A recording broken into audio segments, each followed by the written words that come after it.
রাষ্ট্র পরিচালনার দায়িত্ব পেলে মালিক নয় বরং জনগণের সেবক হতে চান জামায়াতে ইসলামীর আমির ডক্টর শফিকুর রহমান। দেশে দুর্নীতির তীব্রতা উল্লেখ করে তিনি বলেন, সুযোগ পেলে দুর্নীতিবাজদের হাত অবশ করে দেওয়া হবে। সন্ধ্যায় রাজধানীর কাফরুল উত্তর থানার পথসভায় এসব কথা বলেন তিনি।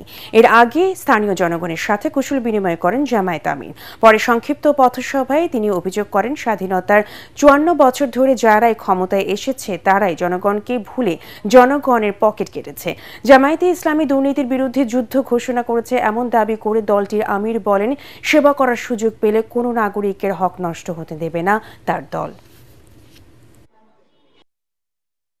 আপনাদের ভালোবাসায়, আপনাদের সমর্থনে, আল্লাহ তাআলার ইচ্ছায় যদি আমাদেরকে এই দেশবাসীর খেদমত করার সুযোগ দেন, আপনাদেরকে সাথে নিয়ে সমস্ত দুর্বৃত্তদের হাতকে অবশ করে দেওয়া হবে।